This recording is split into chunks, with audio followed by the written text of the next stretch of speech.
welcome to the Creative Endeavor Podcast. This is the podcast bringing you inspiring stories from creative professionals from around the world.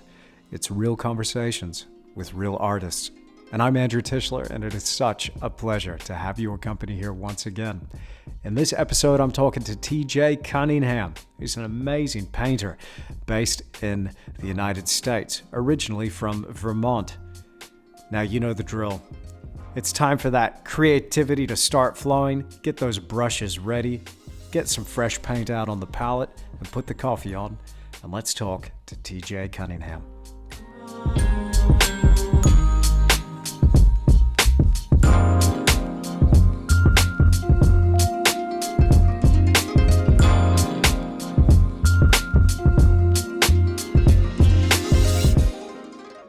It's really hard to get a big head these days as an artist when you're following people like TJ Cunningham, who are just producing amazing paintings that are just so full of color and life and executed with an amazing technique. I'm really blown away by TJ's technical approach to painting. He gets out some really interesting tools to apply that paint. He gets quite experimental with his approach to his landscapes and some of the livestock portraits that he paints. You should check out some of those portraits that he does of sheep. There's something to behold. You'll never look at a sheep the same way again. They just have such a presence and personality, and they're painted with such character, soul, and feeling. In addition to the shop talk, which I always appreciate, and I'm sure you do too, we also talked about the business side of art and how TJ approaches galleries, commissions, but also how he faces a changing world and how he takes advantage of some of the online platforms that are available today. This was great to have a chance to connect with him, and I got a lot out of this conversation. I hope you will too. Now look, you're listening to the audio version of the podcast, but there is an exclusive video version of this podcast, and it's only available on my Patreon page. In addition to the video of the Creative Endeavor, you're going to find Q&As, critiques, reference packs, and time lapses. And I share this with my patrons over there every single week.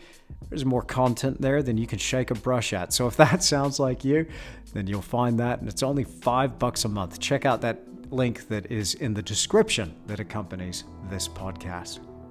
Now, if you enjoy the Creative Endeavor, then please take a moment to leave me a rating or a review on whatever platform you're listening on.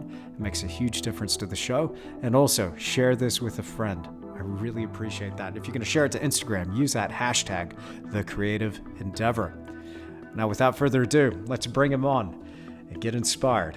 Here's TJ Cunningham and the Creative Endeavor.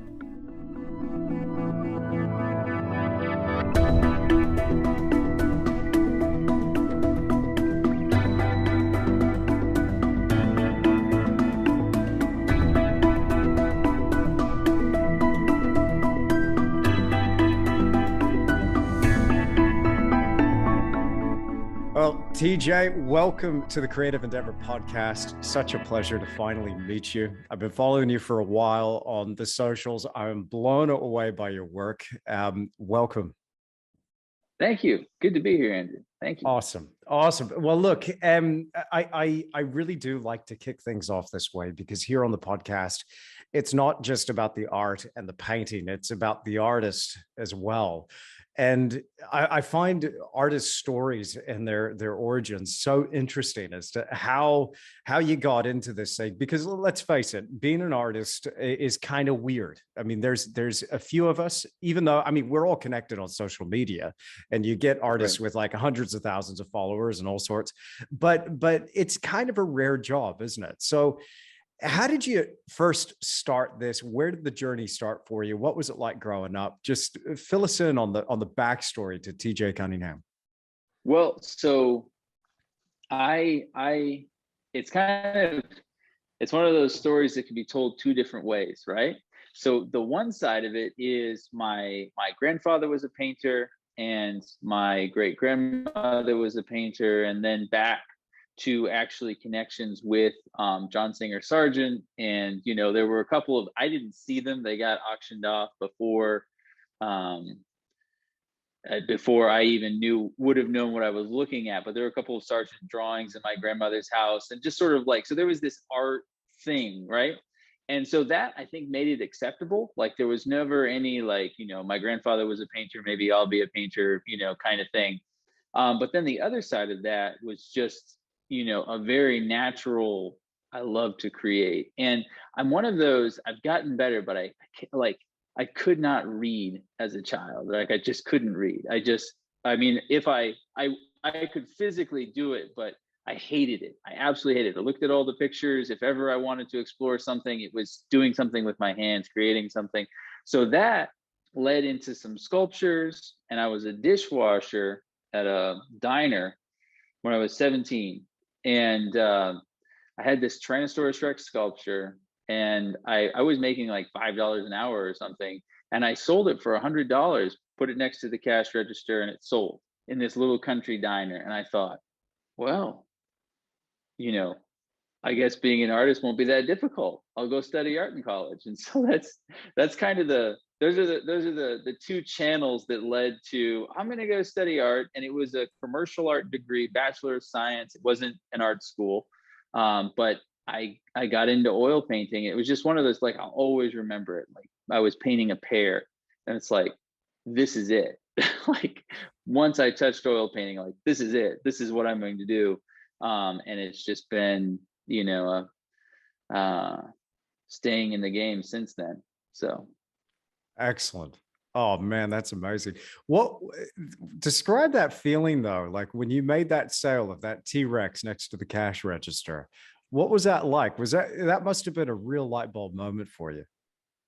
Oh yeah, absolutely. Yeah, it was just this absolute determination. Like, okay, this happened, so now I'm going to study art. It was like all the sort of, because when you're 17 and you don't know what to do, and I heard every starving artist, like, the first thing, I think maybe I'll study art. I'm like, oh well, you won't make any money till you're dead, like all the stock answers that you get when you say you want to pursue art. So I was apprehensive about it, but then it's just like, it's the first time I've ever tried to sell artwork. And $100 is a lot of money when you're making $5 an hour washing dishes, So Yeah, I just man, thought, that's a hey, lot of this hours is it. washing dishes. This is it. Yeah, This is it. So, brilliant. and I don't think I ever, like, there were some things that I was interested in, history, and like the freshman drawing classes, like were pretty scary. So I had like a backup plan that I would be like a history teacher or something, which wasn't very well thought through, but it was just sort of a plan B. So. Brilliant. So your college background, like when you started studying,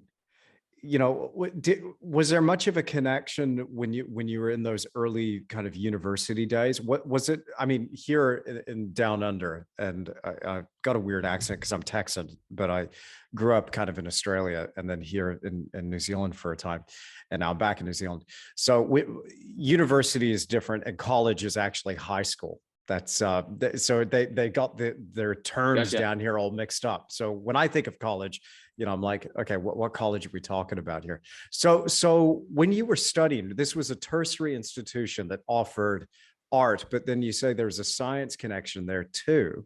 So Right. how did you find those early university days? Did they set you up for being a professional, or was there more study that you had to do post that before you kind of found your feet in terms of the art business side of things? Well, it was a 4-year degree, and Bachelor of Science, meaning I had to take like English lit, math classes, and science classes, and all sorts of electives. And art was sort of, it was I majored in commercial art, but it wasn't like I was like in a studio painting all day. There were tons of other things to do, and so it was a little bit more well-rounded. Maybe, I mean, I think it was, and so that's what I was doing. It didn't really, so it was helpful in that we took design classes and photography classes, and just a little bit more than just being able to paint after 4 years and graduating. But as far as the art business, like I had a very you you create a good portfolio in college. In those 4 years, I was 20. I guess I was 21 ish when I graduated. 22, just about to be 22. So created a strong portfolio, get into galleries, paint, and that was sort of the whole business plan. We had one half of a class that was dedicated to the, like if you sell the painting for this much, the galleries take this much, and you got to put a frame on it, you got to pay taxes, and on down, and so you're left with $5 or whatever. One class. Yeah. Well, no, it was one period during one meeting of one class, right? It was just an hour, right? So that's it. You're set up. Now go to work. We were not prepared necessarily. I can't think of anything that, because the thing with teachers is they're teachers, and so like, it's harder to give advice when you haven't been through the ringer. So anyway, but I had the good fortune again, and this is providential, I think, of I went to a figure drawing class the summer before I graduated, and I just said, hey, it was a little gallery. I just said, hey, could I have a show here? And she said yes, and so I the August after I graduated, so the summer that I graduated, I had a show there and put up all my schoolwork, and a lot of it sold, like half the show sold, and they were pretty, some of them were like $150, and it wasn't like, but again, for me, like, I'd never had a real job at that point. I was just like school, high school jobs and then college jobs. So it was like, okay, all right. And so, a little bit of a false, like, impression of how easy it would be to make it in the art world, but it was enough to get me going. That's awesome, man. That's awesome. I'm looking at your work now, and I do want to spend some time talking about some of these things that really inspire you, because I'm going to drop a name here. Recently, I had on the podcast Stephanie Page Thompson, Oh yeah. and her paint application is just out of this world. And I look at your paintings in a very similar way. You can see that kind of that sergeant-ish vibe coming through, that loose application of the brush strokes and stuff, but it's uniquely you. I haven't seen anybody else do it this way. And I do want to take some time to really geek out about art with you, because I must say, I love your choice of subject, which is phenomenal. How do you go? Like, what were some of those subjects that you were choosing straight out of school? Has your style in art evolved since graduating from that college kind of period? Has it kind of come around? Because how do you go from T-Rex to painting a barn and sheep and these beautiful birds and jays on a bough and buttermilk falls I'm looking at here? Just stunning work. Yeah. The poor T-Rexes went extinct and never came back. They were very good. There was so so I went to school, and I'm from Vermont, which is New England. You're from Texas. Mm-hmm. So I don't know, have you ever been to New England in Northeast United States? Never been. So it's just this super picturesque. I grew up on a street, or at least until I was 9, I was on this street where there was a farm right across the road. They would close the road in the morning briefly and herd the cows all down to the pasture so they could, be on pasture all day. And then they would close the road in the evening and bring them back. Right. So that's kind of, in the backdrop of my formation. So I love that, rural American, rural anything really, just the rural landscape where human beings are really connected to the land. So that's always been very appealing. And so then going to college, my teachers loved Richard Schmid, right? They just loved Richard Schmid. And, when you don't, I still love Richard Schmid, obviously, but when you don't know anything at all, and then all of a sudden it's like these beautiful painterly paintings in a book that tells you how to make them. And he spent a lot of time in New England as well. So there was sort of this connection with subject matter. So, hey, I'll paint barns. all, these rural scenes, and I started really pushing in that direction. And so, but then there was a transition, and I was a portrait painter, and I did commission portrait work and really honed those skills. I was really inspired by Sargent. So I sort of had these,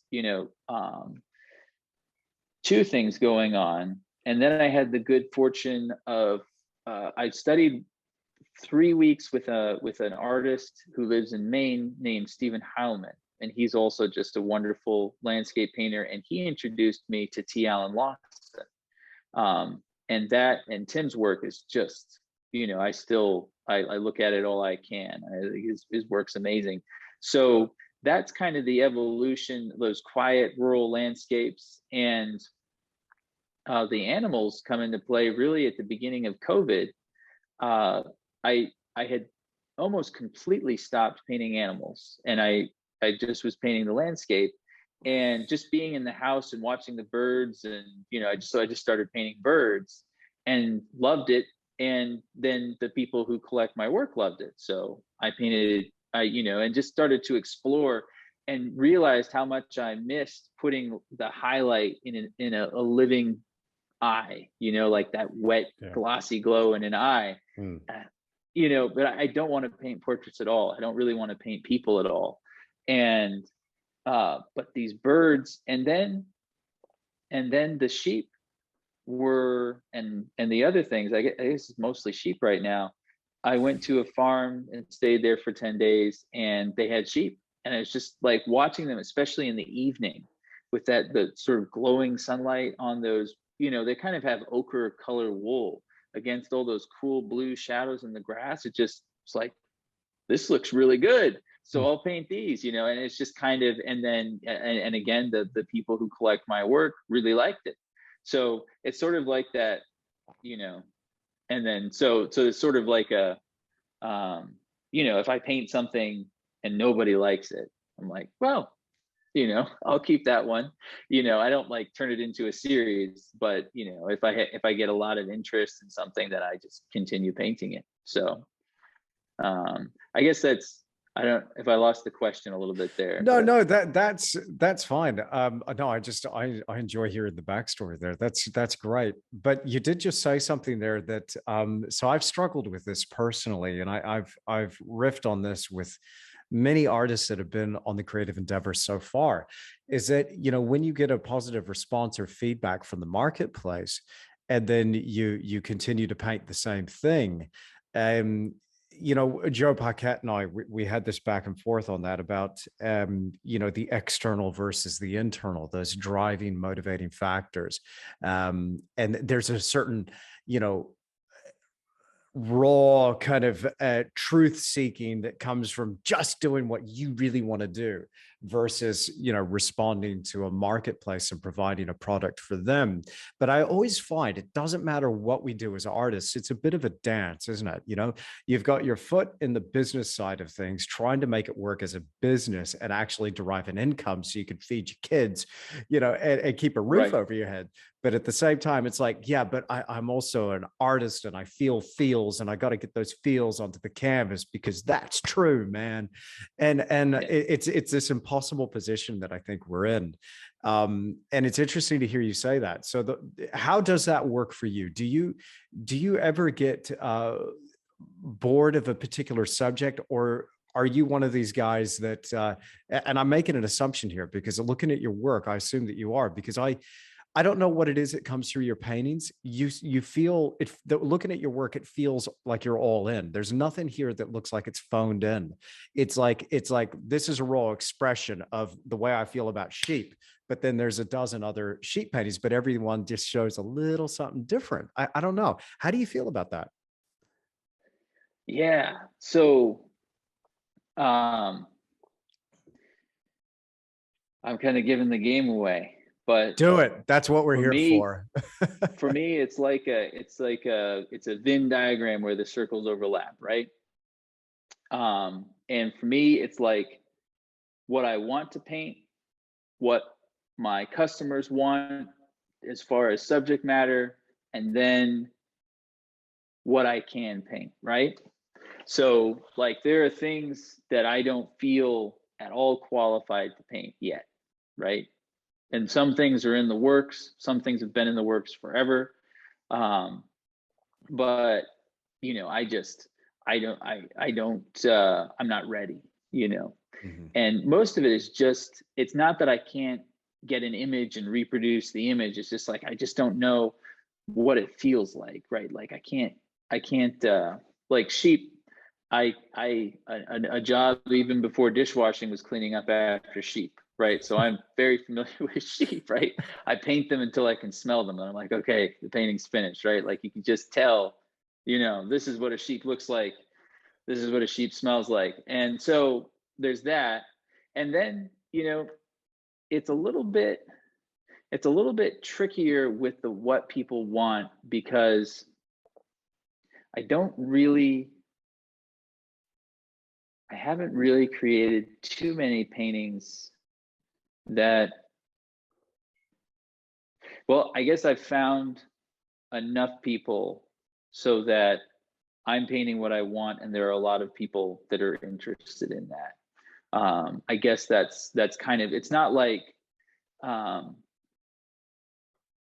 I'm trying to think of an example. Like, you know, hey, we saw that street scene. Can you paint a bunch of street scenes? Like Mhm. everybody Mhm. wants a street scene, and they're like, you know, that's not happening to me, you know. And I think Yeah. it's partly because I don't really paint street scenes. And if people were asking me to paint street scenes, I'd be like, maybe, but I got to finish this sheep painting first, you know, right? Like it's just not like, it's just, you know, I hope that makes sense. It is a tricky thing. Um, but I am painting these things because I really want to paint them. So that's, I guess Yeah. No, that's it the length of it. totally makes sense. But it's and again, you know, so you're holding on to your artistic integrity there.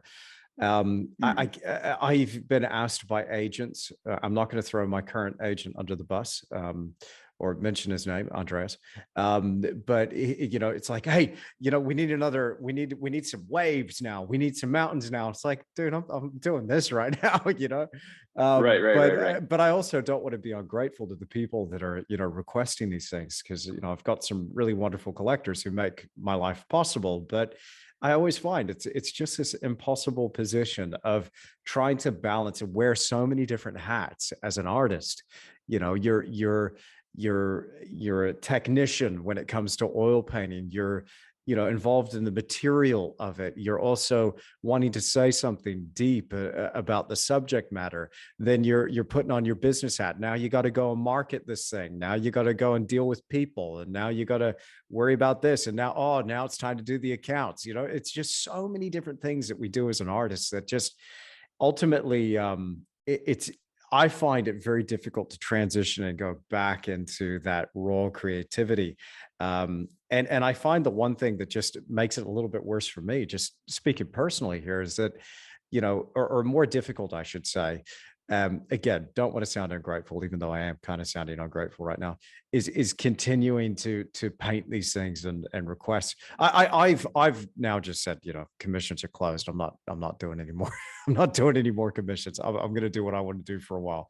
But in looking at your work, you know, it feels to me, and this is the thing I find so interesting about it and so inspiring about it, is that each one of these paintings appears like an experiment and an exhaustive study of something. You know, again, whether it's a sheep or a bird, it feels like a disciplined study of the thing and almost a homage to it. And the other thing that I think is quite important for the artist to do, um, and again, not to kind of blow our trumpet here, but the thing I think it's important to do is take these things that most people overlook and celebrate them. You know, how many people, like how many, I got to just make a mention of the painting that's behind your left shoulder there, of the sheep just on the easel. Yeah, how many, you know, formal portraits of sheep do you see? But it's just stunning. It commands respect. It's amazing. Yeah. Thank you. Yeah.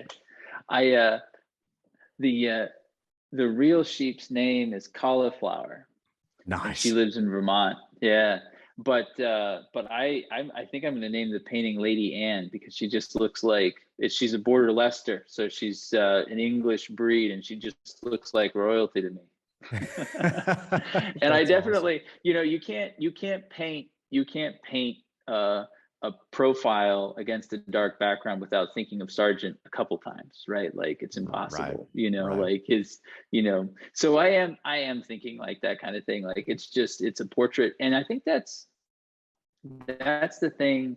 There was a and I was joking with friends, like I really did love figurative work when I graduated. I wanted to paint the portrait. I wanted to paint figurative paintings. I loved all the big name, portrait, well, really figurative painters. And this is an oversimplification, and I'm not trying to belittle anyone at all here, but I was looking at all the paintings being created, and I was joking with a friend and say it's like it's either Pollyanna or Hugh Hefner, right?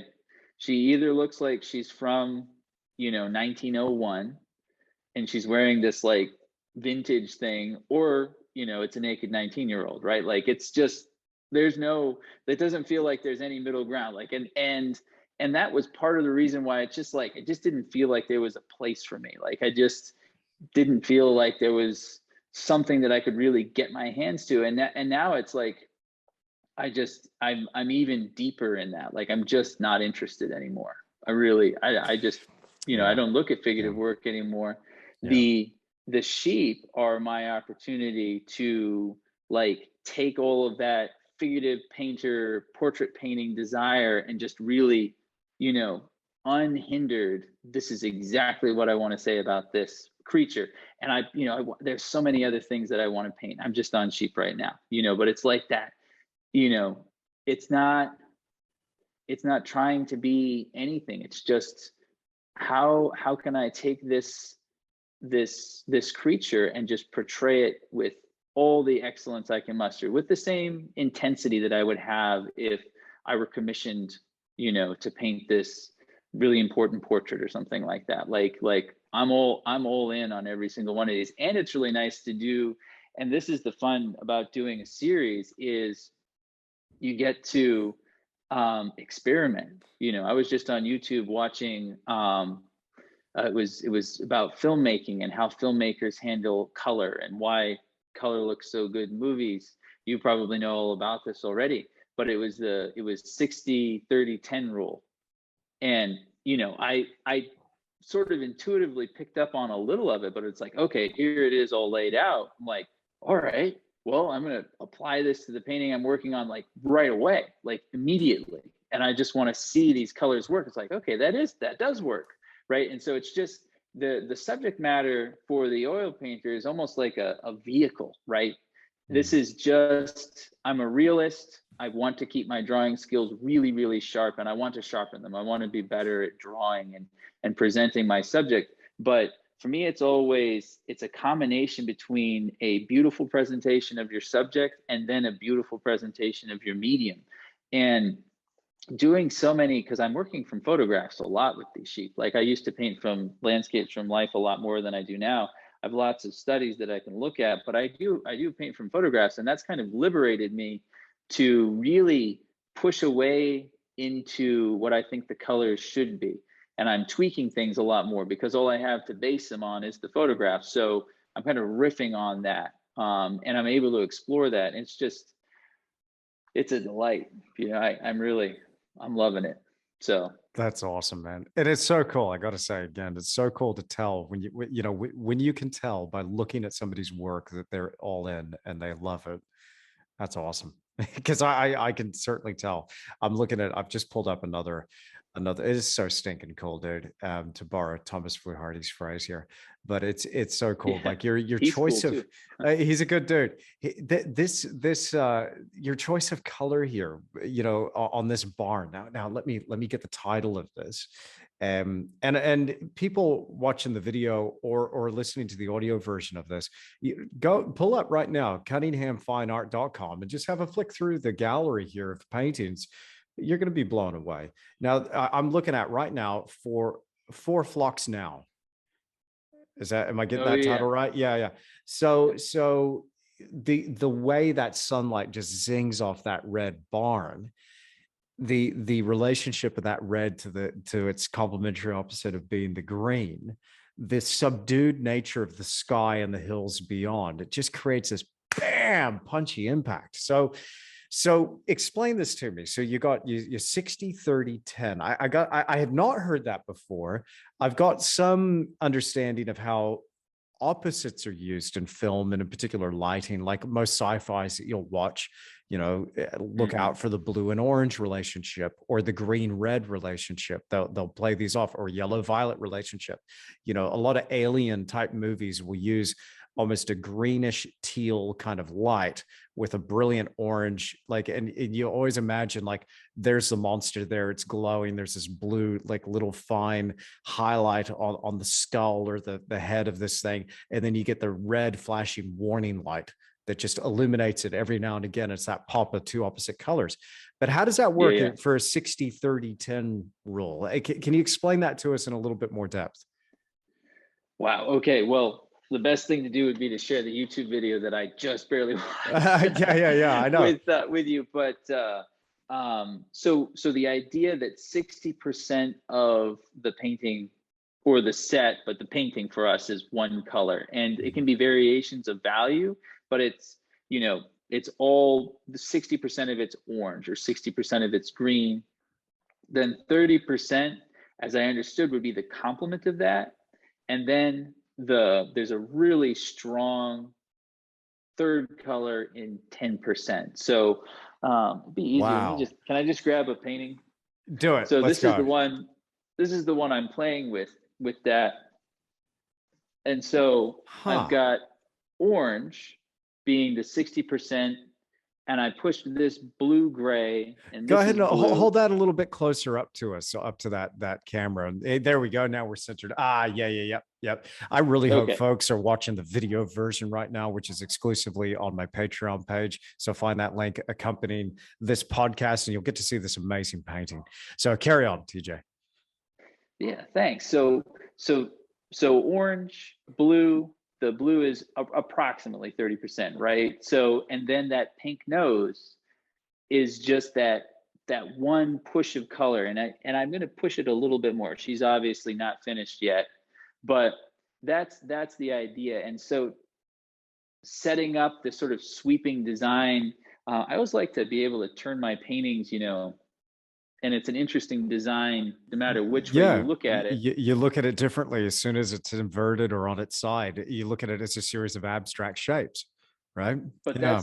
that's the idea with the color. So that Brilliant. just meant for me that I'm really grouping the ochre colors together a lot more, and then really simplifying anything that would happen back here or down here into that blue color as the complement, and then I'm going to push that red as hard as I can. Um, and so it's not looking great on a webcam here, but that gives you the idea. Yeah, it's cool, man. I really no, thank you for showing us that. That's a beautiful painting too. Thank you. Wow. Wow. Okay. So now let's a big thing that I really I love talking about this because what this does is it unlocks some things for people that are listening to this in terms of the business side of art. And what I find is that we've all heard, TJ, you and the listener as well. Like we have all heard those cliches. You're if you do this, you're going to starve to death. Nobody makes it until after they're dead. Yeah, I hope you get used to washing dishes or making coffees or down under they call it pulling beers. You got that handle, that lever, Right, right, all the cliches and things. Or you better go into teaching because that's the only way you're going to make it as an artist is to be some bitter and twisted teacher, in some right, tertiary right, institution. right. Um, but here you are doing it, obviously invested in what you're creating, producing beautiful work, and it's working for you as a business. So how did you when did that shift actually occur? Like after, you made that first sale, you're in college and then you start as a professional. How did that transition happen? And the second part I want to ask you, and we can pick this up as well, is how do you maintain that today? Like what are some of the tricks that you use to continue to make sure that you stay motivated, you stay creating, you keep producing work in the studio? Like, so how does this work for you? And how did you get started from a business standpoint? Sure. So the start was the um, all the on ramps for me were into the gallery business model. So then you have um, an agency repping for you, and so that was how I started. And I probably wasn't very professional at all in the beginning. I remember, I showed up with work like a week and a half late for a show because I missed an email or something like that. And then they were like, well, it's okay, we'll put it up anyway, like that kind of stuff. I mean, so you just kind of learn from mistakes. And um that was the way that I was doing it. And then I was teaching workshops. So galleries, the gallery relationship model, just felt like it wasn't succeeding very much. So I thought I need more galleries, right? If I have a lot of galleries. Um, and then, so I think I made it to 6 or 7 different galleries, and I'm just trying to get enough work out there so that I'm getting something like consistent sales. And things were, they were doing a good job. And some of the galleries that I was working with there at the end were just great. They're wonderful people. I'm still in touch with them. Um, but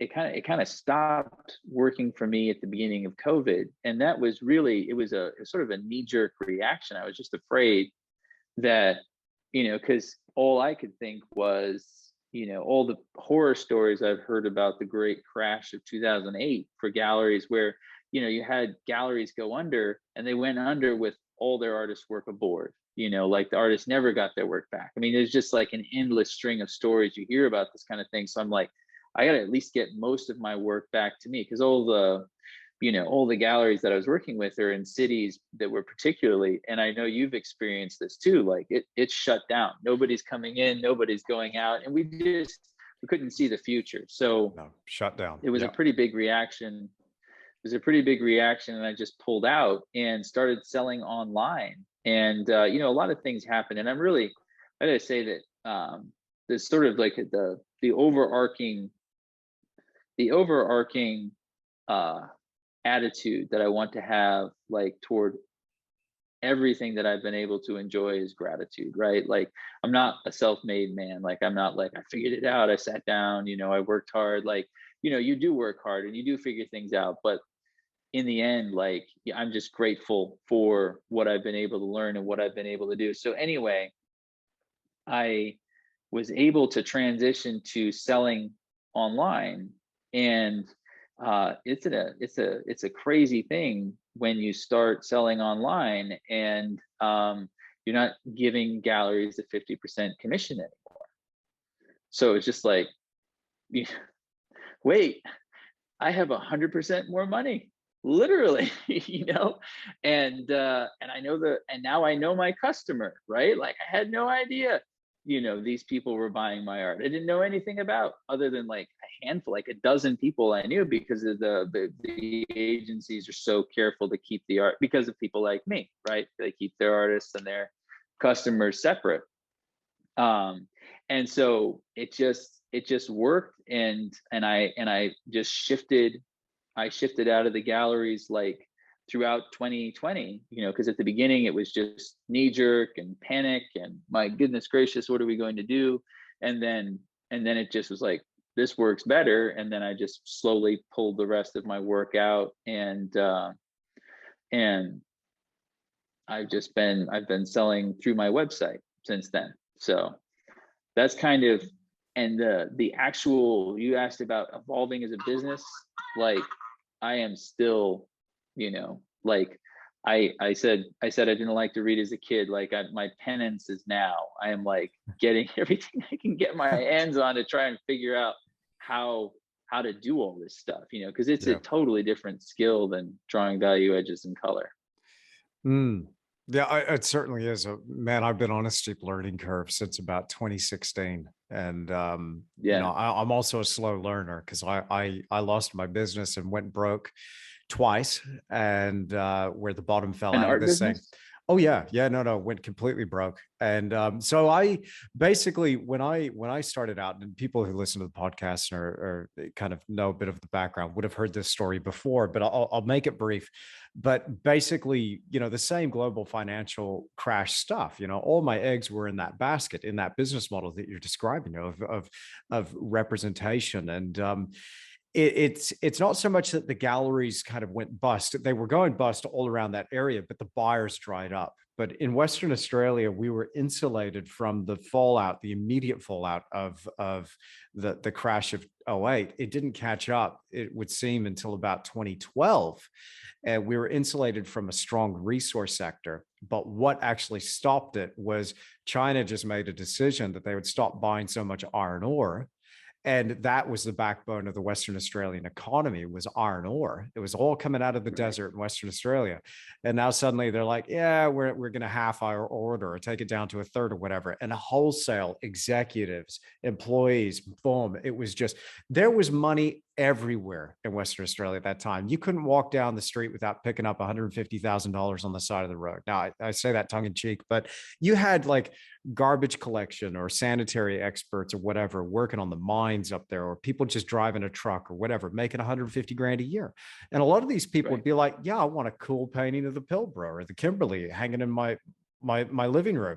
But those were the first people that got fired. And a lot of these people, good people, were my clients. And they were just gone. Like in one night, I still remember, like it was like less than a 24-hour period. We had a waiting list of people, and it was cut in half. Whereas I was Yeah. looking at like a full year booked up for work. Now it's like 6 months, and then it starts getting whittled down from there. It was Yeah. scary, Ooh, man. It was scary. And I'm I get, scared listening to it. yeah, man. And then you're looking at this going, oh, wow. Because and this was really hard for me to overcome personally, because I was looking at the situation going, well, this is easy. And I did find it easy. I could paint reasonably well. I wasn't as good as I wanted to be. I'm not as anywhere near where I want to be now.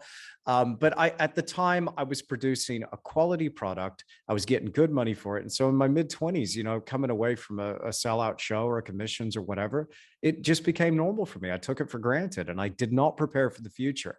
So when the bottom fell out of it, I was left in a position where I think the low point was when I started my YouTube channel and started those initial videos going, what the heck am I going to do now? I was forced to move online. People don't know, but I was living in my studio. My wife and I were living in the studio because we could no longer afford rent. So we were living in a factory unit that essentially had a sink and a shower unit in the back of the factory unit. And we tried to build it out and fix it up, and it was okay. But then from there, it just kind of built it up and up and up. And the online model, I've almost become evangelistic about online models now, to a point. I'm concerned about where it's going now. I'm very concerned with it, because I think that, just to qualify that, I mean, I think what's happening is slowly but surely they're bringing the digital and the biological together, and they're about ready to merge them. And they've told us that they're going to do that. So that's the point where Tish is out. Tish is hands off. Yeah. I'm out. So I see that day happening very soon. But in the meantime, right now, it's the going's good, and I think everybody needs to get online. So that's just my own personal point of view on that one. Man, that's a crazy story. I had no idea. I had no idea. Wow. Yeah, yeah, yeah. Because a lot of Dude, people, way to persevere though. well, I really, when people saw the first YouTube videos, it was kind of like, oh, this guy's kind of weird, what's his story, kind of thing. And then I just started putting up more and more videos, but that nobody really knew that I had a whole backstory of, like, I actually had a name in WA. I was producing work, and I was, doing great. And then it just finished.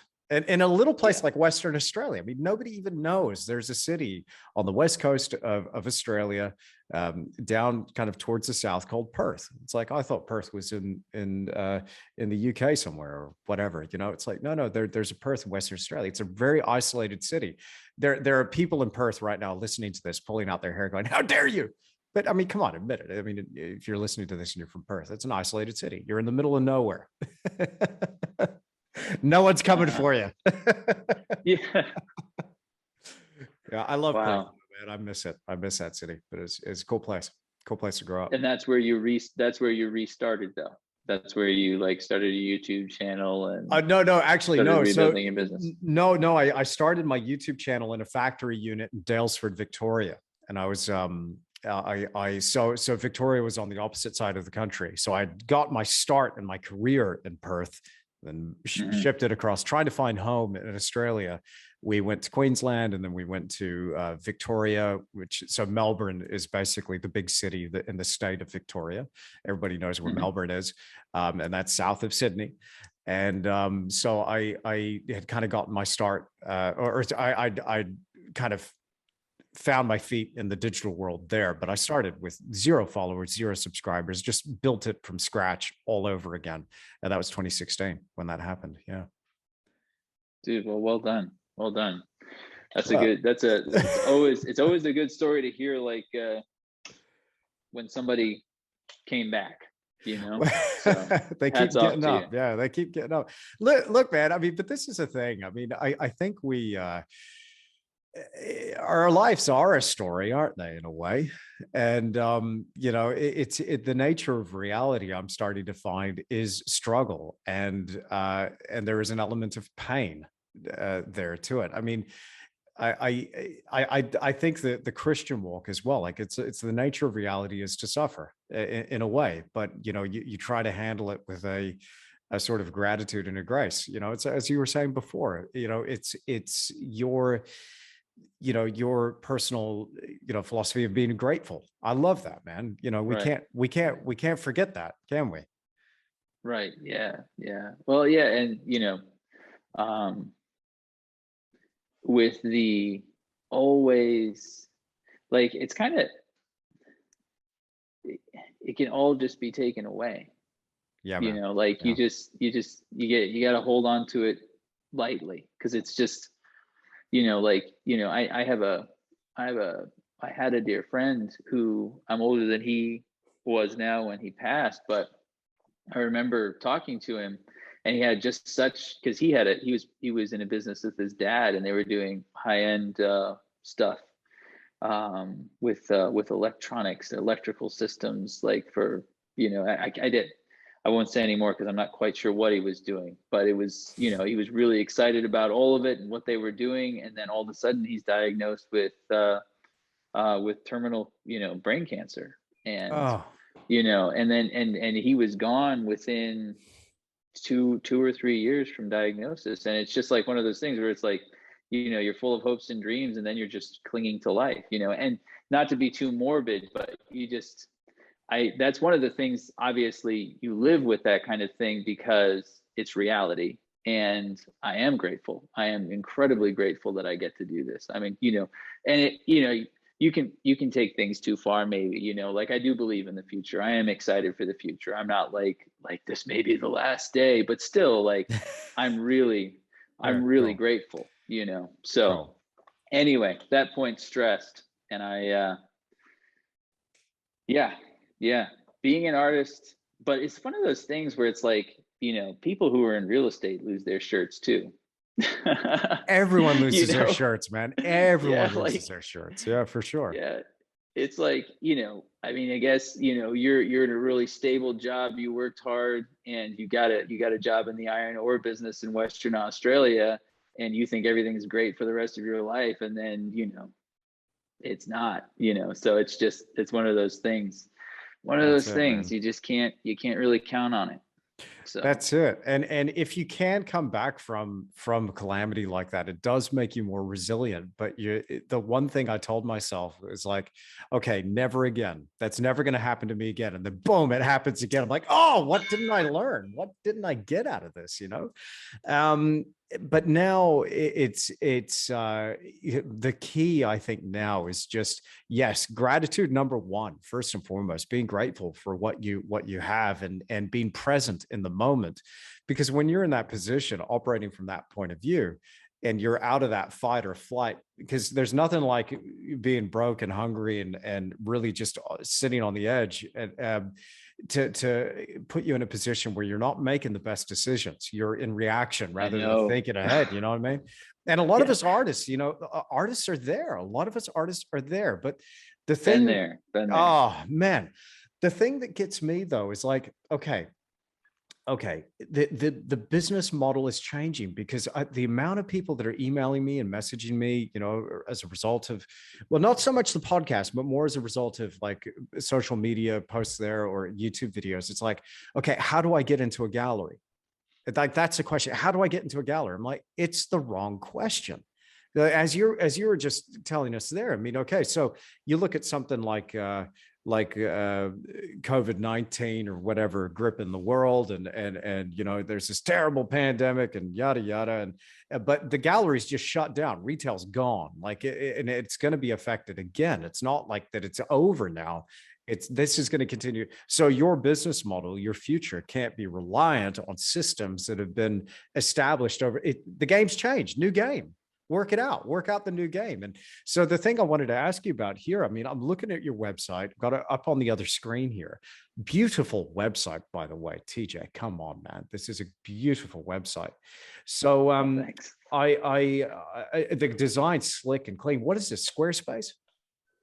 It is Shopify. Shopify, my man, that's awesome. Okay, look, so with your website now, you know, give us a rundown of this, because you've shifted from that gallery model, and I can see here. I've just got to tell you right now, I'm going to pull up a print.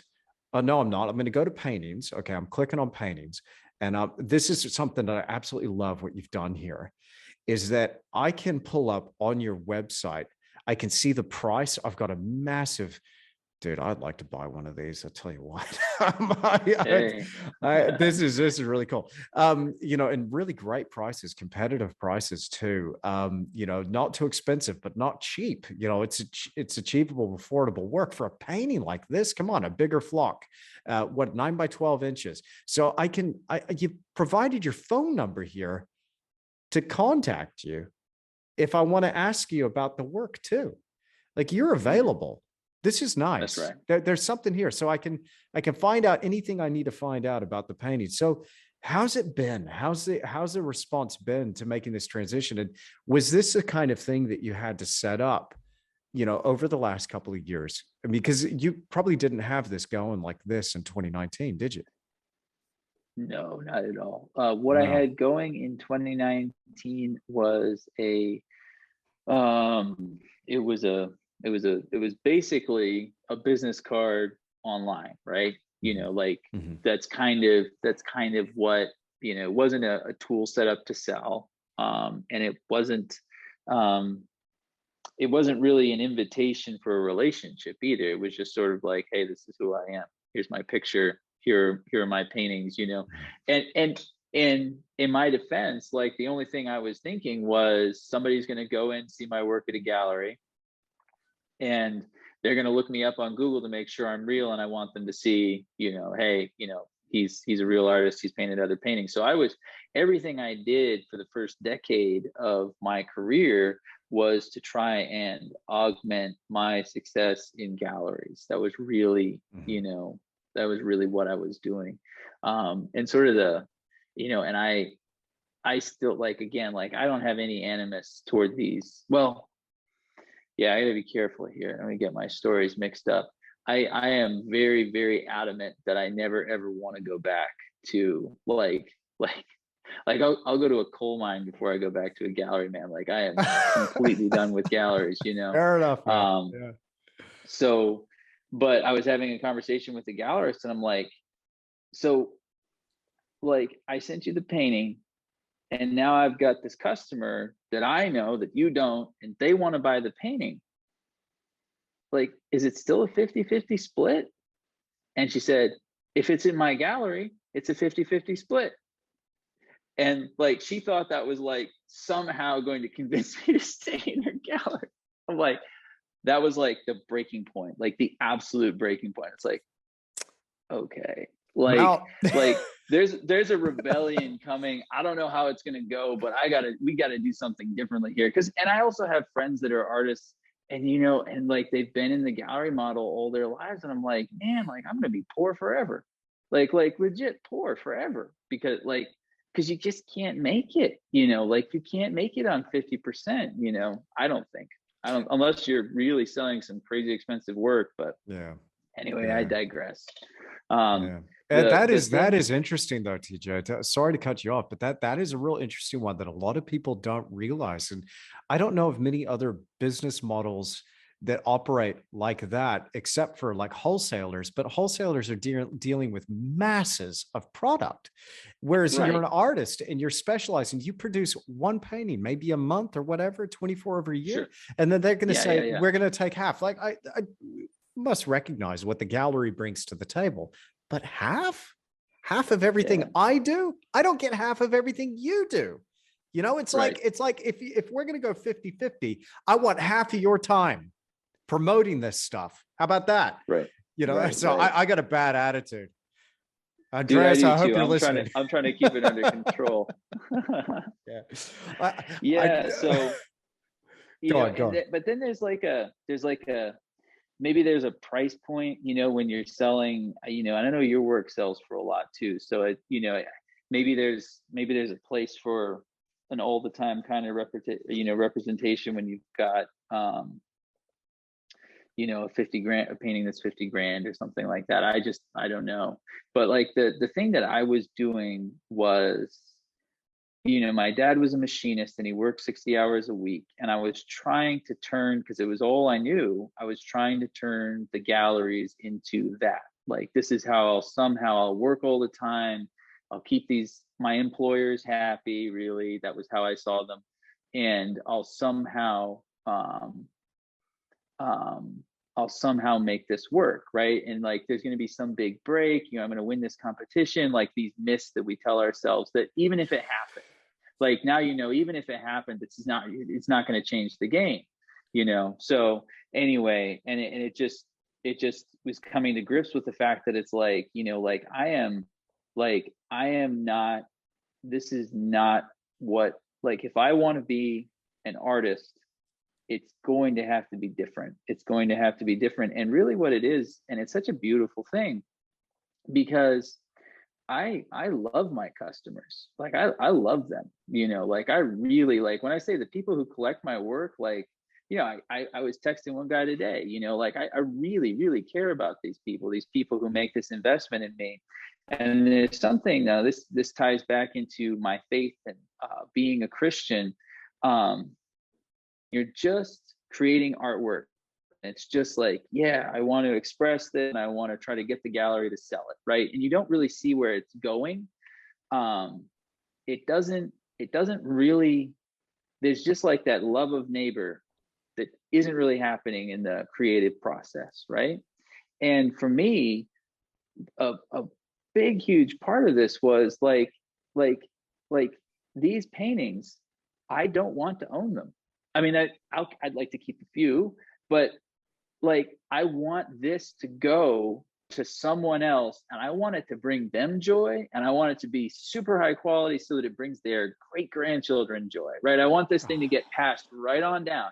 And that's How the thing cool. where it's like, it's How just, cool. Yeah. yeah, like let painting be a way of loving people instead of my vehicle for self-expression.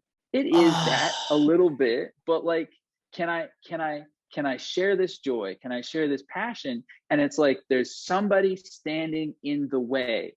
And it was the reps. The middlemen were in the way. I didn't know those people. And as soon as they were out of the way, it's like, here they all are.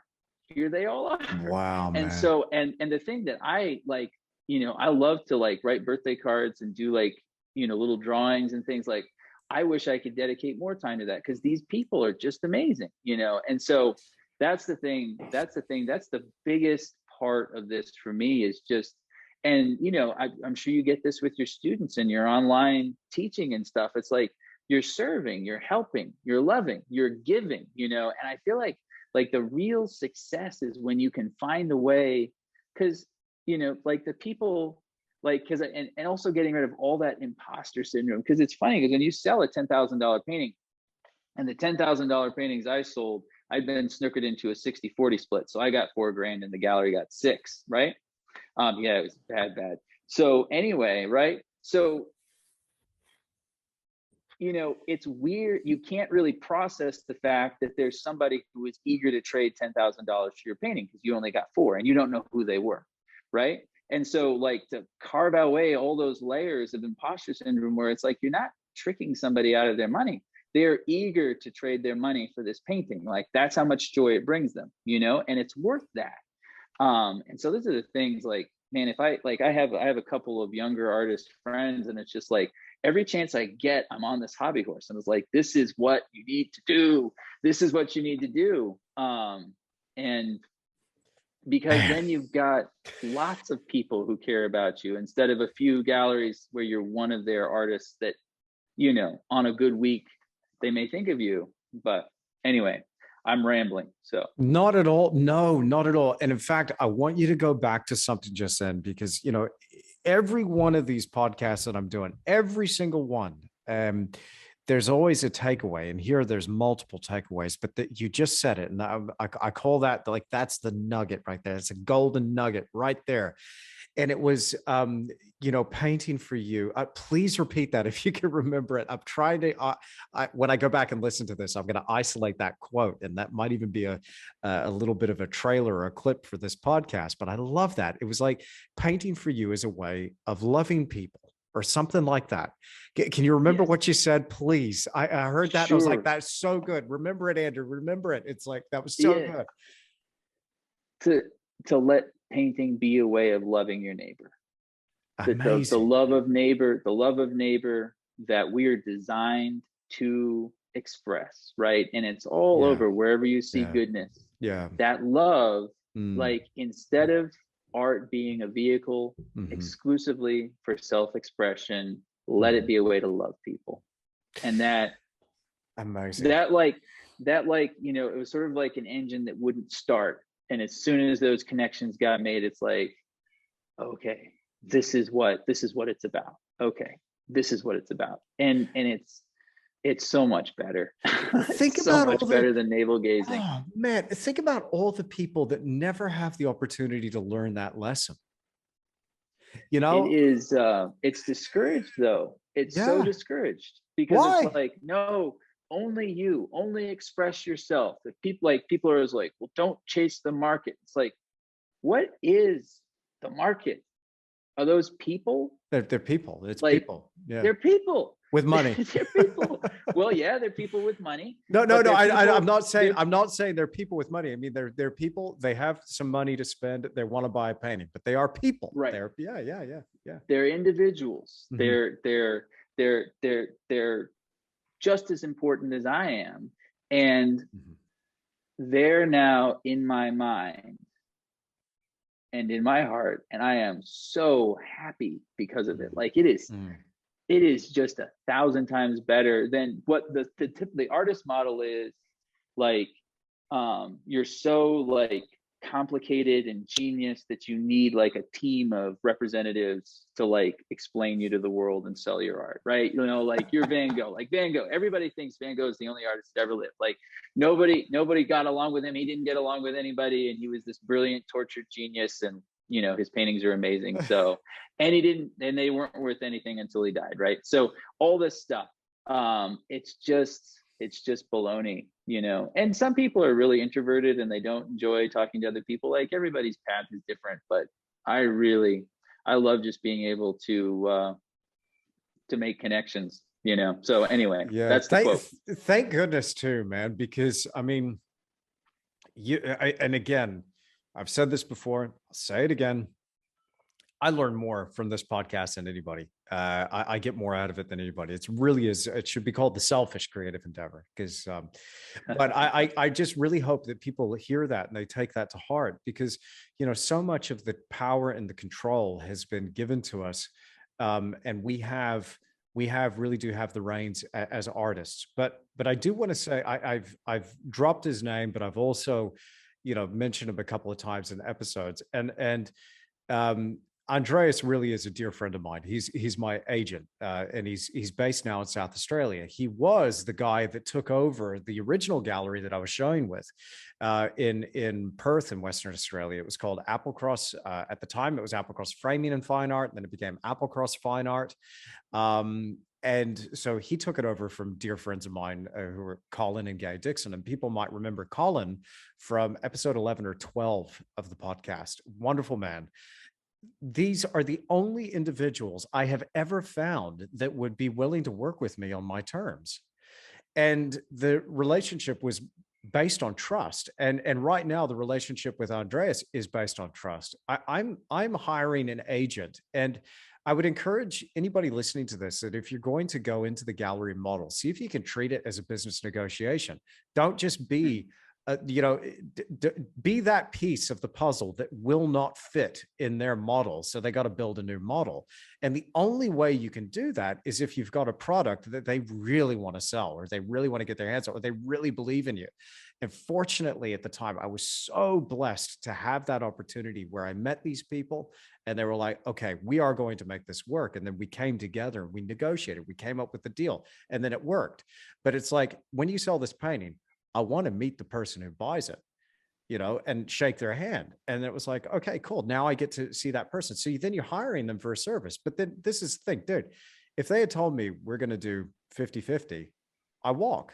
That's it. Like, I can't believe some of the stuff I'm hearing about from, the East Coast of Australia, here in New Zealand, the United States, like 50-50 gallery model. Like, how does that make any sense at all? Like, I mean, right now, I'm kind of giving it away a little bit, I know, but I won't work with anybody for more than a third. I'm not doing it. I'm not doing it. But this really does take negotiating. But we really do have a lot of power and control in that circumstance if you've been able to kind of get out there and do it online for a while, or get out there, build a body of work, improve the quality of your work, because I could see galleries kind of going, all right, TJ, I don't care. Let's talk, man. Let's make this work. If an agent has any sense at all, they're like, I can sell that. So what do we need to do to make this happen? How can I represent you? Because that's a product I want to sell.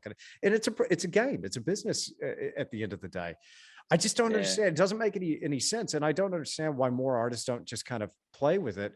The only reason that the gallery makes any sense for me is just, I just don't have time. So I need to pay somebody for their service to actually go do that. I wish I had more time. That might change things, but I've only, like, right now, there's only one person in the world that I would work with on that level. And that's Andreas. And he's my brother in Christ as well. He's a wonderful man. He's a good friend of mine. And he's got his values in check. And, he's just a good, ethical guy, loyal, awesome. And it's kind of rare these days to find that, I suppose. But so I wanted to just throw that in there and qualify that, because when people hear me kind of teasing him a bit behind his back or publicly on the podcast, I'm nipping at his heels to make sure, wait, I'm watching you. But I love him. I love him. Yeah. And that's why I say it. I don't I still have, good connections with people that were in the galleries that I worked with. And it's one of those things where, they didn't come up with the model. I don't know where this came from, but they inherited it. And, if you've got 50 artists that are happy to do the 50-50 split, and one guy who's saying, wait a minute, I don't want to do this. I mean, like, what are they going to do? They're say, well, we won't sell your paintings then, and that's fine.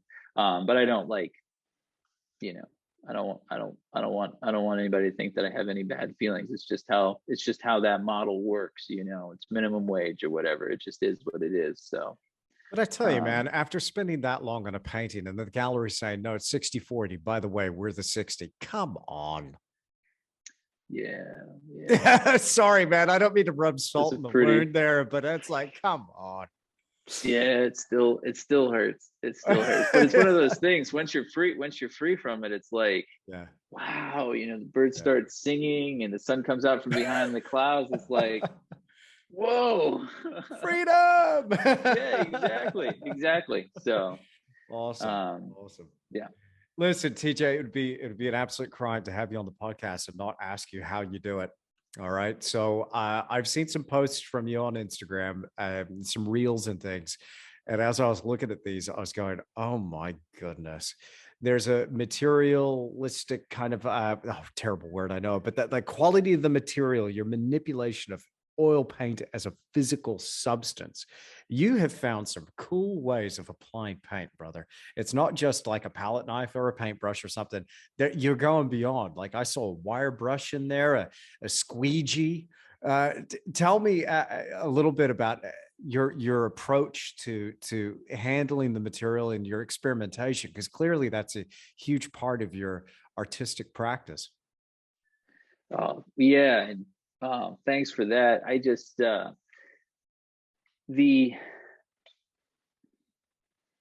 there's a little bit of a transition for me. So like starting off, you know, I think almost invariably we paint thinly, right? Like really, washes and you wipe things out and this doesn't look good, so you erase it and that sort of thing.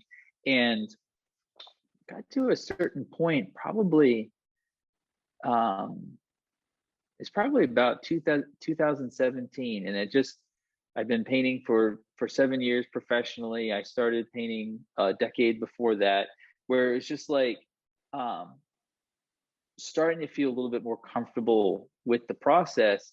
And I did this big waterfall painting, and I did the strokes um, across on the water with a lot of thick paint. There was track marks that catch a lot of glare, and all the mist and shadows of the river behind. I did with really thin paint.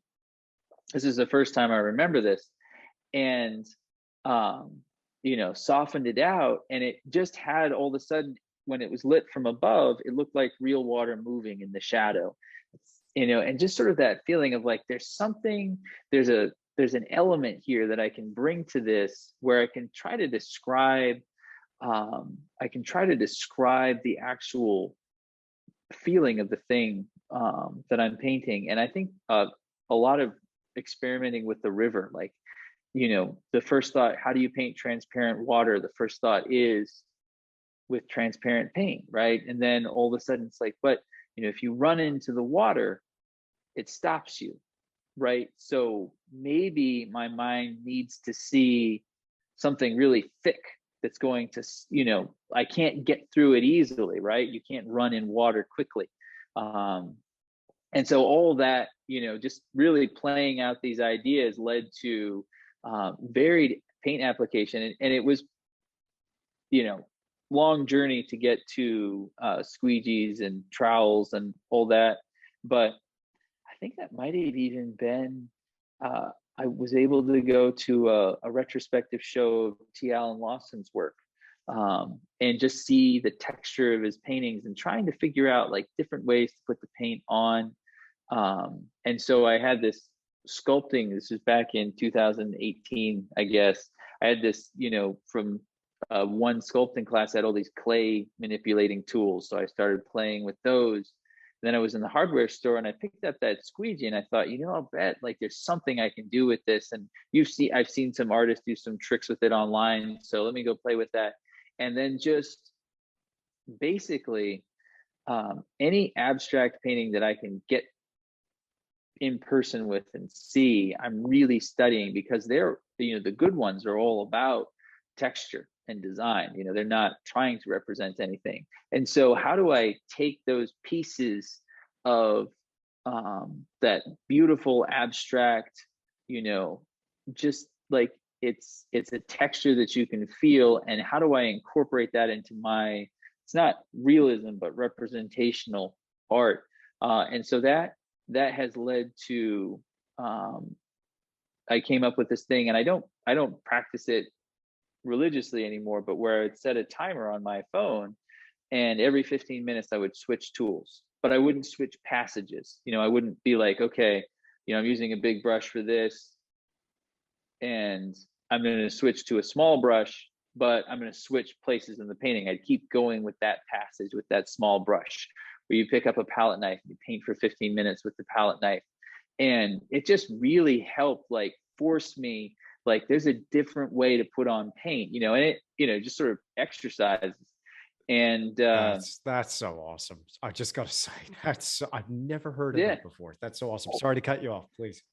Well, I don't think, I mean, I just kind of came up with that out of desperation. I was trying to make my painting better. And um, so there's that. And then the, a real big blessing for me has been, I use Holbein paint. Um, of course, manufactured in Japan. I'm distributed all over the world.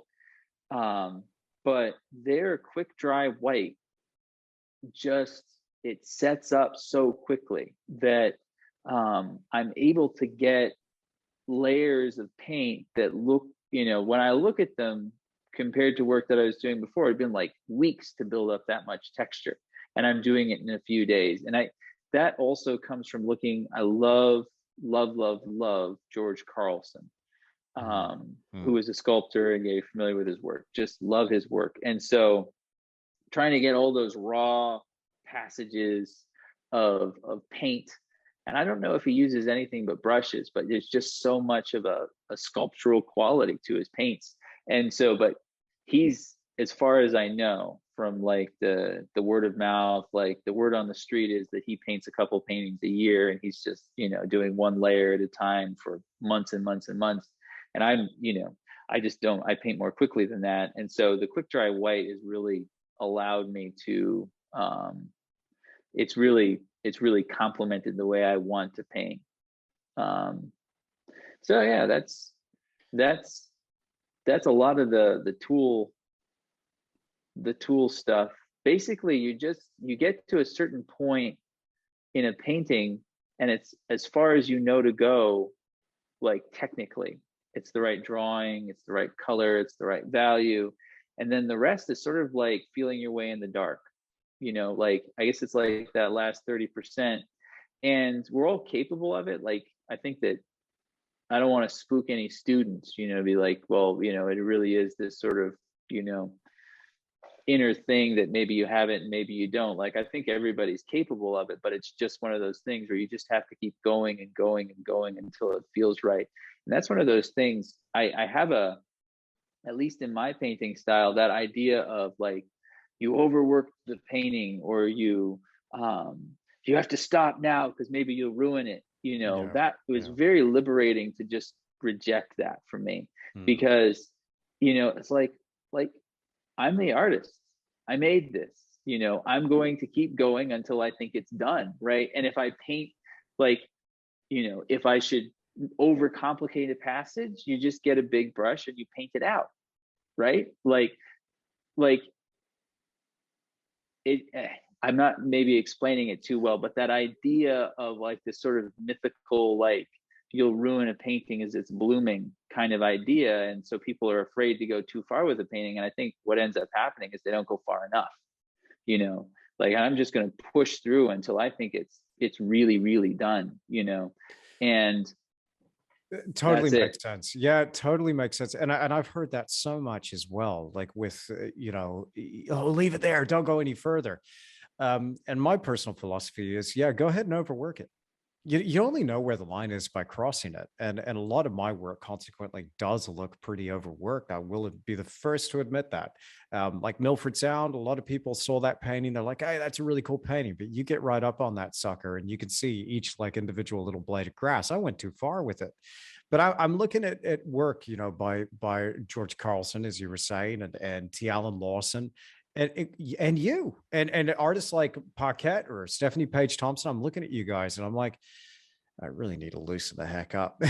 So and I think this is the thing, by being exposed to other artists and hearing about their philosophy and their approach to even just the craft of painting or materials, it's like another little signpost on that road for us on our own personal creative journey, and it's so informative. And this is the thing I love about talking to other artists, in particular artists that are open, and want to have that conversation, is that it gives you this opportunity and permission to just go into new territory and shine and develop. And I feel that is really, that's my role as an artist, to help whoever I can, whenever I can, because I can. And I love that. But Right. this is what I love about connecting with others too, because as I said before, man, I'm learning more than anybody. I mean, I've never heard of that before. For instance, like there was another nugget just there. I love that idea. I had thought of some videos here, the ideas for videos that were silly challenges, and I was trying to think of challenge videos that all related to time in one certain way. In one way or another, they related to time. And so the first one was like, how long can I paint for? Like, what's the longest single sitting on a painting I could Oh, do? how long did you make it? 24-hour period. Dude. Yeah. Watch it. It's on YouTube, and it's stupid. Okay. So it was painting like through an entire sleep cycle, the whole thing. I stayed in the studio working on a painting for 24 hours straight. And I was allowed brief breaks, like 5 minutes or whatever. I allowed myself to just go, like, so my studio at the time was on the main street of a town called Lawrence in the South Island, New Zealand. And the right next door was the corner store, and I was like, okay, it's like 10:30 at night, the store's about to close, I'm gonna go get a cup of coffee and keep going. And I burned through the rest of the night. So I hope that still qualifies me, but I it's my challenge, so I say it still counts. But what you just had there was an excellent, brilliant, never heard of that before. I'm going to change painting implements every 15 minutes. Now, the thing that I love about that is that you are forcing the situation in your studio, forcing that learning experience by pushing yourself into uncomfortable territory. And I think that putting pressure, whether it's pressure of a deadline or external pressure or whatever, pressure has a potential to do one of two things. It will either make you or break you. And that's just such a beautiful example of running into some new territory, of going far out. I discovered something here. And by setting up the circumstances as an experiment, just going, I love that, man. I love that. I think it's such a wonderful idea. So if I promise you this right now, between me and you, if I ever take that idea and do that on YouTube, I'm going to call it the TJ Cunningham Challenge. Okay. All right. But well, I appreciate that. Only with your permission, brother. Only with your permission, because I just think go for it. I think it's a wonderful idea, and it's obviously the results have been extraordinary. But that quick drying white as well. Let me ask you, just on the technical front, do you know what the drying agent is in that, and what is the chemical compound of that white? I think it's an alkyd. Alkyd, perfect. Okay. Alkyd is the alkyd, and so that means there's solvent in it, because I guess in order for alkyd is like the consistency of tar, so they have to put quite a bit of solvent in it. So the drawback for a quick dry paint is that they stink like solvents. So that I may I may have to get better ventilation at some point. But I did get, well, it's always a give and take, because I got rid of my my mineral spirits. Good. So I've got that evaporating, but then I picked up this quick dry white, so it's it always finds a way back in. But anyway, it really is, it'll, like, in a 3-hour session, your first mixtures are starting to get really stiff, and I love that. And there's something too that I just heard from another artist, Sue Lyon, that Feshin would put his paints on a cardboard to soak all the oils out of them. And, of course, that make them stiffer and less glossy and all of that.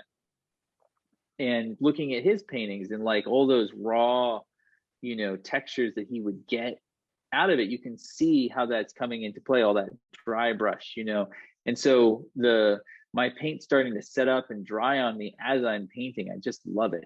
I just That's so love it. cool. And I do paint in layers. Like I don't Yeah. have the whole, if it, if you'd painted this, like the whole purist thing, like I used to be, because when you're a student, you just are like, you think this is the way you do it. And if you're not doing it this way, it doesn't matter if it's good painting, you're doing it wrong. Right. Like a lot of that's kind of, I get that vibe, and it's like, so alla prima from life, one sitting, that's how you paint. And like, nah, like now it's just like, who cares? I don't have any, like, you really can't cheat your way to a good painting. I mean, Oh, wow. Okay, boom, another nugget. Man, I hope people are writing these down. This is great. Yeah. One-liners, man. Yeah. You can make it a 30-second podcast. I made new idea. Imagine how many podcasts I could get through.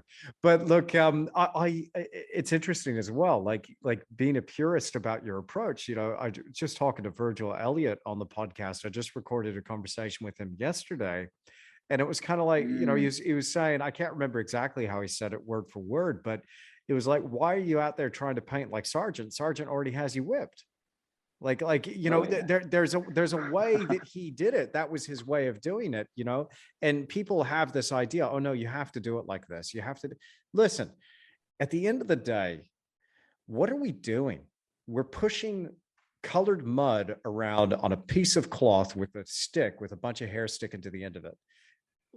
Turn that brush around, use the other end of the brush. You can apply marks whatever way you can think of, Right.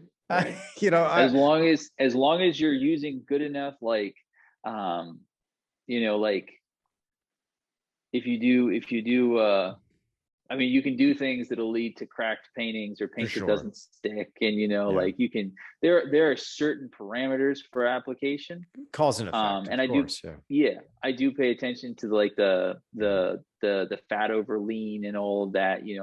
I've gotten pretty careful about that, and I also do all of my paintings on rigid boards. I don't do any stretch canvases ever anymore, right? So there are stretch canvases out there, but I stopped making those back probably 2015 or so. I just was done with those because they all expand and contract much more than a panel will. And it's interesting, if you go to a museum, those Renaissance paintings, they're painted on panels, look great, like they're 500 years old and they look great.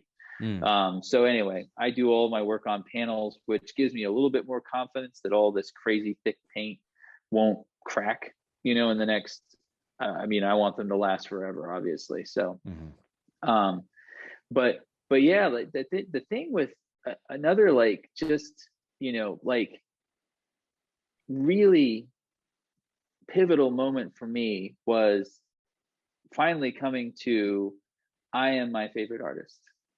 And when I'm looking at Sargent, I won't say I'm better than Sargent, but I'm more interested in what I'm doing than what Sargent was doing.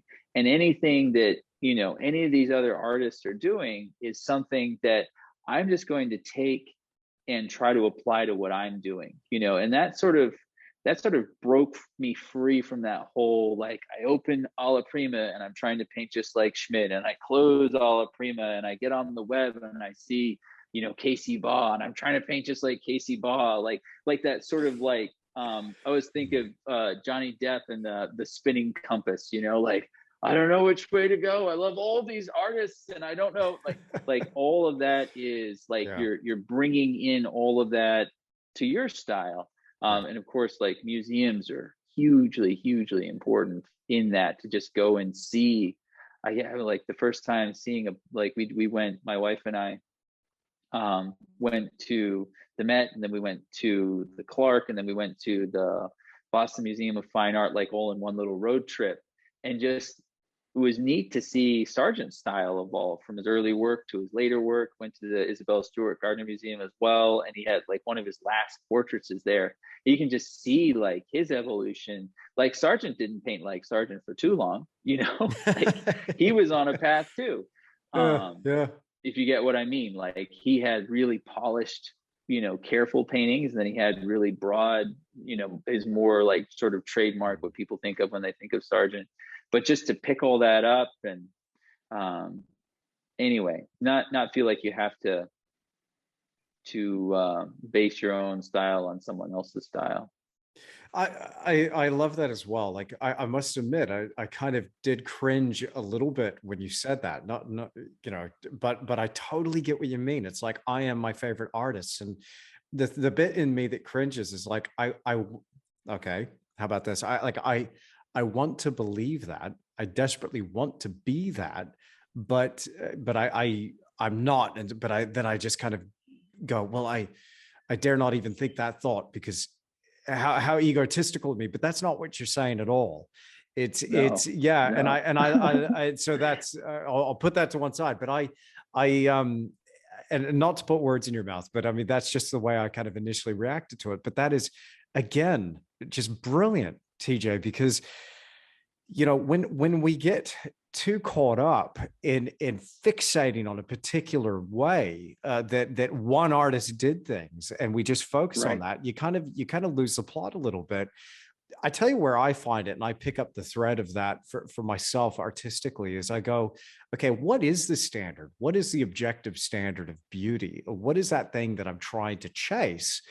Is there an objective standard of beauty? And I think by and large there is, because I think most people will look at a landscape or creation, by the work of the master artist himself, the right the chief of all master artists. I mean, he created nature. And so I'm looking at this thing going, okay, that's pretty cool. All right, that's the standard right there. How close to that can I get on a two-dimensional thing to honor that and kind of communicate that which I'm seeing in front of me.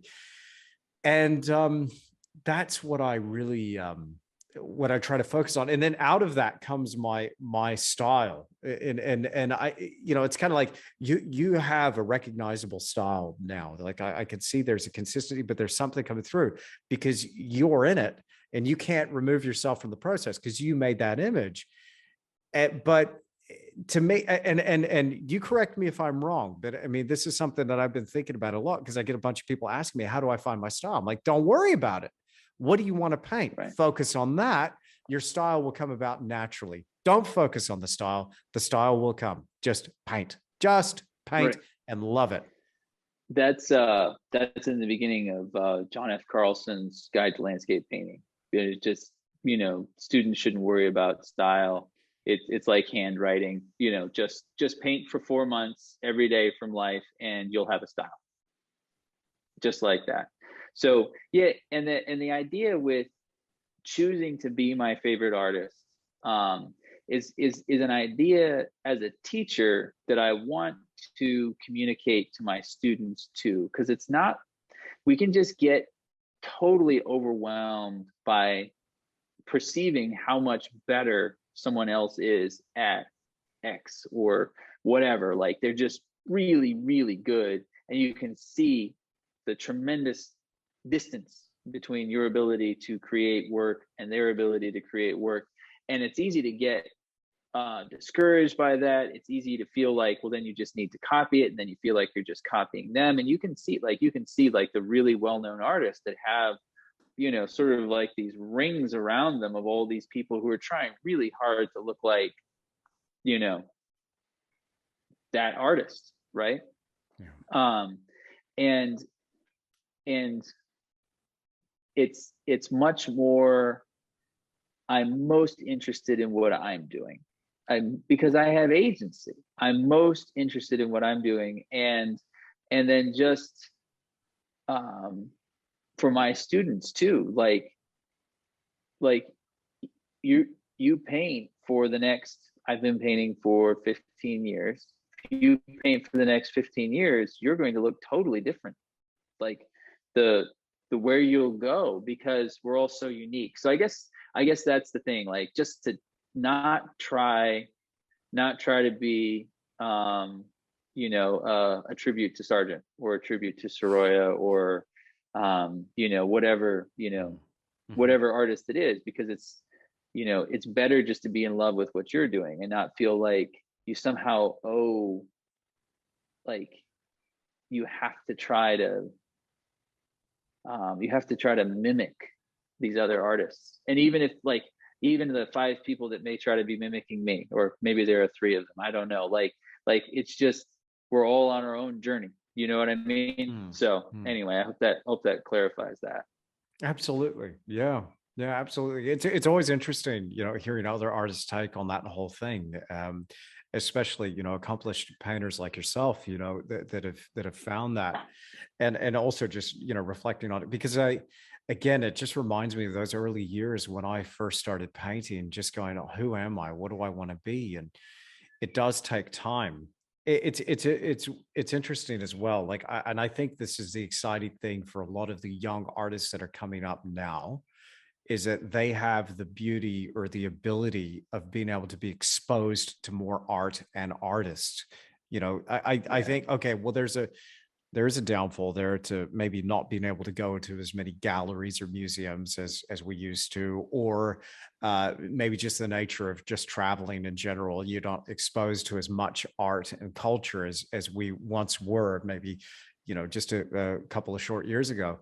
But online, you can come across all these people. So my hope is that people will continue to branch out, get exposed to more art online, and then they'll hear that one thing as well, is that, and really pay attention and take home these takeaways here, so they can start this journey right for themselves, learn from all the mistakes, learn from all the stuff that worked, and learn from all those mistakes, the things that didn't, and then maybe they can get a bit further along.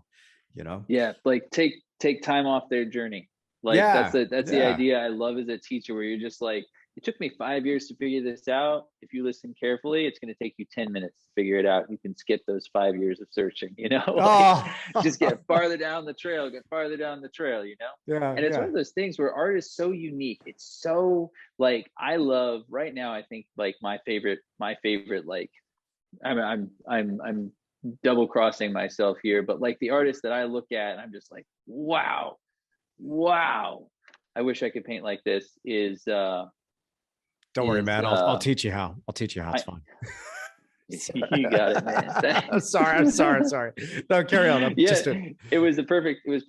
Heinrich Zugel. Are you familiar with Zugel? I'm gonna look him up right now. Okay, give me that name. So Heinrich Zugel, and he's a little bit obscure. When you see it, you'll know why. Like, not why he's obscure, but why I love him.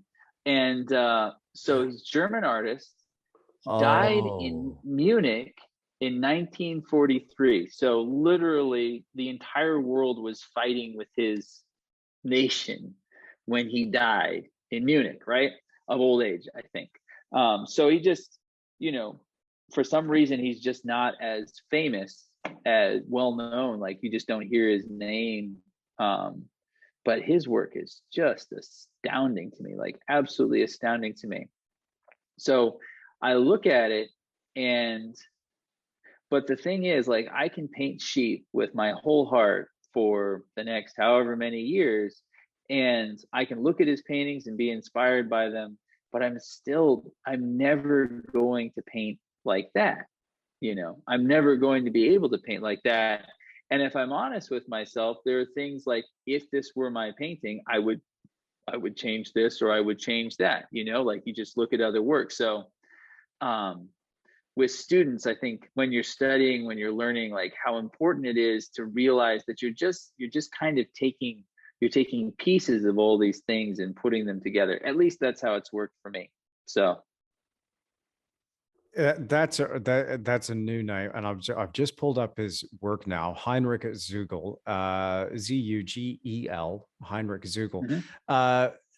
Amazing work. This is really reminds me. I've seen painters that have got a similar kind of signature brushwork and style, but Munnings comes to mind. Hans Huyssen from Australia comes to mind.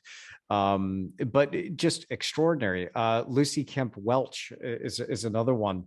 But extraordinary paintings. This guy was not on my radar at all. Thank you for another name here. I'm gonna have to get a file going on this guy.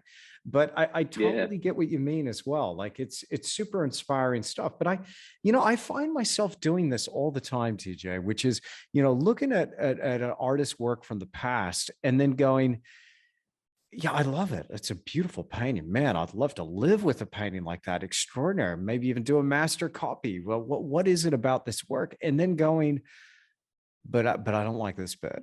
And then feeling a little bit bad about that, because I think what we tend to do is we tend to put these artists from the past on a pedestal, and Right. a bit they almost become like an idol in a way. We need to watch out for that, right? Sure. But by putting them on a pedestal and lifting them up to this almost this deity type status, and then putting ourselves, look at what we do with Da Vinci, right? But I don't look at Da Vinci's work and get inspired. I'm not inspired by the Mona Lisa. I'm not. I don't particularly like it. I mean, I understand it's a valuable painting. There, he said Everybody it, agrees. everybody. The Mona Lisa sucks, man. Come on, it's no, it's not a terrible painting. But I'm not going to say I could paint it better. That's not what I'm saying. That's not what I'm saying. It has nothing to do with ability. I don't have that in the portrait file of portraits that really inspire me. I don't. It just Oh, sure. doesn't. It Yeah. doesn't give me the goosebumps that some of the other paintings out there do. But what is it about that? Just because, do we forget that these were people? They're people. They're fallible. They're human beings. Probably most of them were really unpleasant. You wouldn't want to spend any time with them, but they're just people Oh, created. fashion. Yeah. What's fetching? Have you Oh, ever, don't tell me about have that. you ever About read fashion. his life story? Like, No. oh, he was a piece of work, man. Oh. Like, Oh, yeah, he was. Lord. Did you Not not? my You didn't know that? No, he was. He not was my fetching. No, come Oh man, I'm so sorry. I on. said too much. But I'm this is sure. what I'm talking about, is you build up an image in your mind of what these people were like. And it's like, Rodin was a piece of crap. Like, he produced some amazing work, but the guy was a brute, apparently. Yeah, I bet Vincent van Gogh was really not nice to be around, and he probably smelled a bit, honestly. And you Yeah, had to yeah. sit on the right side of him, otherwise he couldn't hear a dang thing you were saying. So I don't know. But what is it about that we're so afraid? To me, I feel like it stifles our development by putting these people on a pedestal, because it's like, oh, they could do no wrong. Like, I love Jules Bastien Lepage, for instance. His Mm, his his painting, The Potato Gatherers, is sublime. It's absolutely beautiful. There is one painting that he did. I think it's called The Apparition, and it's a painting of two shepherds being, having this encounter with an angel, and the angel's wing, it goes right out the top left corner, like literally lined up out the top left corner.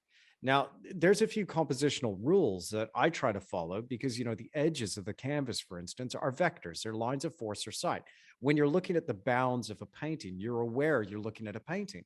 So those edges become a line of force, and they can either work for you or against you. But when you draw attention to an edge or a corner, suddenly you're no longer looking at the painting. Your eye goes right off the edge of the painting. And I'm looking at that going, dude, why'd you go and do a dang thing like that?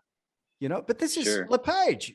I'm looking at him go, or Lepage. I don't know. I'm terrible with French, but why would you go and do that? But here I am thinking, how dare you? How dare you say that about Sure. another artist? But that's what's really fun. Like, it would be fun to go to a museum together and just go through the whole thing and just say what we like and say what we don't. just bag Like, them I out, mean, bro. Just bag them yeah, out. but it's good to be able to do that because we're individuals. Yeah, Like, man. Yeah. apparently he wanted to do it that way. Anyway, yeah, I love doing that. I love, especially, if they're dead and, there's no hurt feelings. They're long gone. They're not worried about this anymore. Just Yeah. just say it like it is.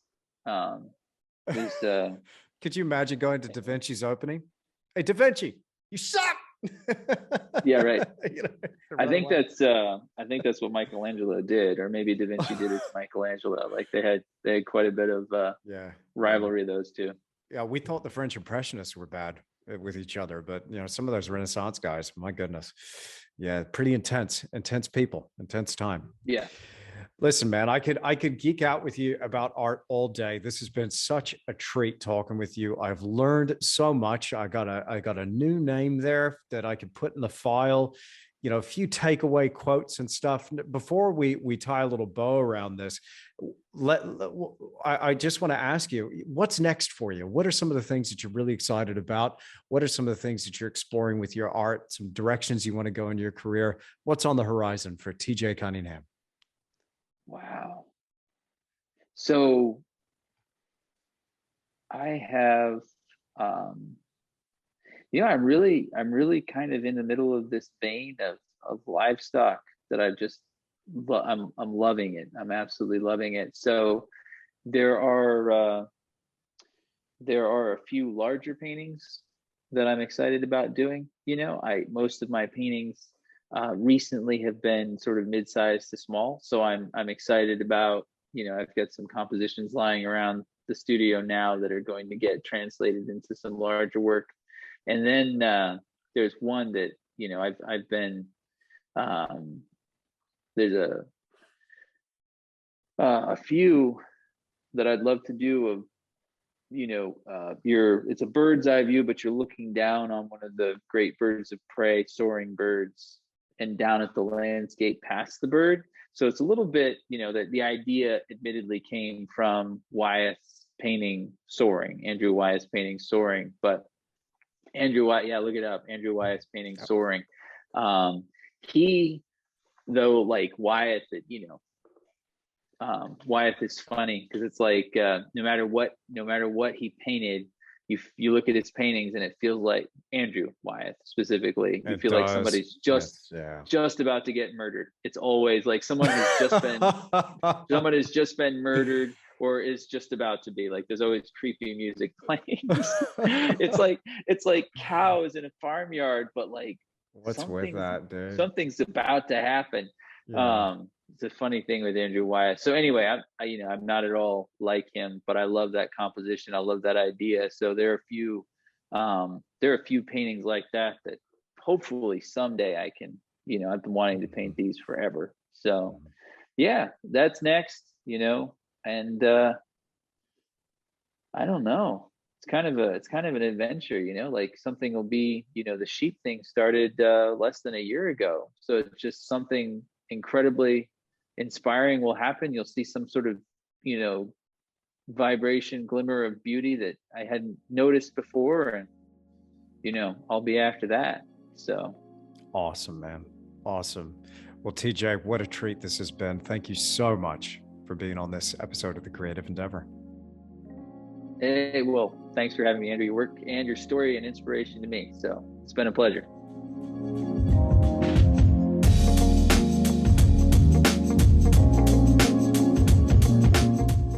This has been the Creative Endeavor Podcast. I really hope you've enjoyed this episode. Thank you so much for joining me. And thank you and a big shout out to TJ Cunningham. Make sure you follow TJ on his website at Cunningham Fine Art. And he can also be found on Instagram at Cunningham Fine Art.